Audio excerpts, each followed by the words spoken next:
नमस्कार। आज के इस वीडियो में मैं आपके सामने नासिरा शर्मा की कहानी मेरा घर कहाँ की मूल संवेदना पर बातचीत करूँगा।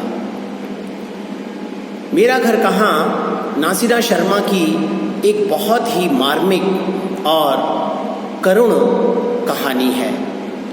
इस कहानी में नासिरा शर्मा ने दिल्ली की पॉश कॉलोनियों के सामने बसी झुग्गी झोपड़ियों के यातनापूर्ण और कष्टमयी जीवन शैली का बहुत खूबसूरत और यथार्थ वर्णन प्रस्तुत किया है।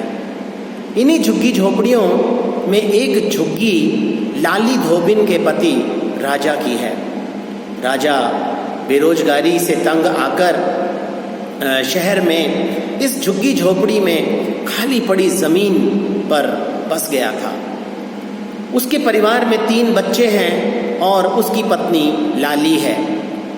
कुछ समय तक तो सब ठीक ठाक रहता है, मगर जब बहुत अधिक शराब पी लेने और नशे के कारण राजा की मृत्यु हो जाती है तो लाली असहाय हो जाती है और उसकी झुग्गी भी जाती रहती है। तब लाली धोबिन को अपनी बड़ी लड़की सोना की चिंता होने लगती है, क्योंकि वह 11-12 साल की थी और उस झुग्गी बस्ती के लड़कों के लिए वह आकर्षण का केंद्र थी। कुछ समय बाद जब लाली धोबिन ने दिगंबर दादा से विवाह कर लिया और वहीं उसके साथ रहकर गुजर बसर कर रही थी, तब उसे पूरी सुरक्षा और अच्छी तरह से खाना पीना मिलने लगा। लाली धोबिन ने एक अच्छा लड़का देखकर अपनी बेटी सोना का विवाह उसके साथ कर दिया। लड़के के घर में 3 और सदस्या थीं, एक ही कमरा था। वह लड़का चप्पल बनाने का कार्य किया करता था। कुछ समय बाद दिगंबर दादा की मौत हो जाती है। तब लाली धोबिन अपनी उस जगह को छोड़कर कहीं दूसरी जगह पर चली जाती है। इधर लाली धोबिन अपने पति, इधर सोना अपने पति ननकू के साथ रह रही थी और उसका स्वभाव बड़ा चंचल था। वह अपनी गली के लड़कों के साथ हंसी मजाक भी किया करती थी, जो कि उसके पति को बिल्कुल भी पसंद नहीं था। उसने सोना को कई बार मना किया, लेकिन वो नहीं मानी और अंततः वह एक दिन सोना की पिटाई कर देता है। सोना भी अपने पति को मारती है। पति उसे घर से निकाल देता है। सोना के पास न तो किराया होता है और न कहीं रहने का ठिकाना। वह अपनी माँ को भी बहुत तलाशती है, लेकिन उसकी माँ क्योंकि वहाँ से पहले ही जा चुकी थी, वह उसे नहीं मिलती। इस प्रकार वह अपने मुंह बोले चाचा के पास आ जाती है। उसने उसकी पूरी मदद की। सोना को कपड़े प्रेस करना नहीं आता था, इसलिए वो अपने चाचा के लिए खाना बना देती थी। चाचा को भी चिंता सता रही थी कि कुछ दिन में ही उसकी पत्नी आ जाएगी, तब वह सोना के लिए उसे क्या जवाब देगा। अब उसने सोना को एक कोठी में झाड़ू, पोछा और बर्तन आदि साफ करने, कपड़े धोने आदि के काम से लगा दिया। सोना के जीवन में थोड़ा ठहराव सा आ गया था। उधर उसके चाचा ने बहुत कोशिश की कि उसे उसका पति अपने साथ ले जाए। सोना के पति ने दूसरी शादी करने की तैयारियां कर ली। जब सोना को इसके बारे में मालूम चला तो वह पुनः अपने पति के पास रहने की प्रार्थना करने के लिए गई, लेकिन उसने उसे अपनाने से इनकार कर दिया। सोना ने वहीं पर दूल्हे के रूप में सजे हुए अपने पति की पिटाई कर दी। सोना को भी बहुत बुरी तरह से पीटा गया।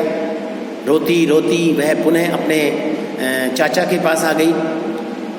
अब उसका कोई ठौर ठिकाना नहीं था। खुले आसमान तले सो रही थी। उसका शरीर बुखार से तप रहा था। चाचा ने उसे दवा दिलाई। सोना कुछ दिन के बाद ठीक हो गई। अब वो 18 साल की हो चुकी थी। चाचा ने उसके विवाह की बातें कई जगह चलाईं, लेकिन कोई भी उसे शादी करने के लिए तैयार नहीं हुआ। सोना के बारे में पूरी बिरादरी वालों को मालूम था। चाचा ने उसे दूसरी जगह काम दिलवा दिया और वहाँ वह घर का झाड़ू, पोछा, बर्तन आदि के काम करती और मालकिन की उतरन, चप्पल आदि मिलने पर वही पहनती। उसे सोने के लिए भी घर में जगह मिल गई थी। पुनः सोना के जीवन में एक स्थिरता सी आई। अब उसे रोजाना चाय और खाना भी मिलने लगा और तनख्वाह के 200 रुपये भी मिलने लगे। एक रात सोना सो रही थी कि अचानक उसे महसूस हुआ कि किसी मर्द के हाथ उसकी पीठ सहला रहे हैं और उन हाथों की जकड़न बढ़ती जा रही है। सोना अपने पति को पसीने की बदबू से पहचान लेती थी, लेकिन उसे तो आज उस शरीर से कोई खुशबू महसूस हो रही थी। हाथों की जकड़न से स्वयं को छुड़ाने के लिए उसने एक जोरदार धक्का मारा और बाजुओं पर दांतों से काट खाया। तभी उसके गाल पर एक जोरदार तमाचा पड़ा और उसकी आंखों के सामने अंधेरा छा गया। सोना लड़खड़ा जाती है, दीवार से टकरा जाती है।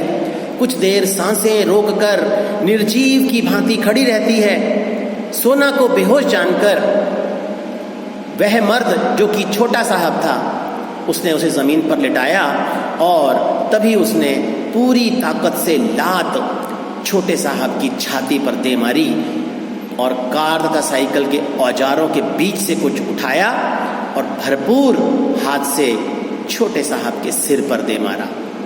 डर के मारे वो घर से भाग गई।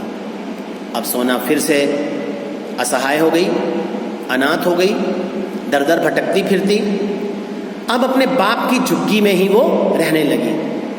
वो बस्ती बदली नहीं थी। सोना ने अब ये निश्चय किया कि अब वो कहीं नहीं जाएगी, बल्कि पूरी जिंदगी वो यहीं रहेगी। अपना अतीत भुलाकर खुश रहने की कोशिश करने लगी और एक दिन उस बस्ती पर बुलडोजर चला दिया गया। सारी झुग्गियों को नष्ट कर दिया गया, तोड़ दिया गया। ये दृश्य देखकर सोना का दिल चार दीवारी की चाहत से स्वतंत्र हो गया। सोना ने बस्ती के मलबे के सामने चलता फिरता एक ढाबा खोल लिया। अब वो सब लोगों की सेवा में ही सुख तलाशती रहती थी। सोना को देखकर कुछ मजदूर उससे शादी भी करने के लिए तैयार हुए, लेकिन सोना इसे एक फिजूल की बात कहती। सोना कहती है कि इस दुनिया के हर कोने कोने में आदमी खड़ा मिलेगा, कभी प्रेमी के रूप में, कभी बलात्कारी के रूप में, मगर पति खोजो तो पति नहीं मिलेगा और एक भी कायदे का मर्द दिखाई नहीं पड़ेगा जिसके साथ वह पूरी उम्र एक छत के नीचे गुजार दे। सोना अपने दर्द को, अपनी पीड़ा को दबाती हुई कहती है कि मैं अब इसी हाल में ठीक हूँ। न मेरा कोई ठौर है, न कोई मेरा ठिकाना है और न मैं किसी घर की मालकिन हूँ। मैं तो दुनिया की आबादी हूँ और हालत की शहजादी हूँ।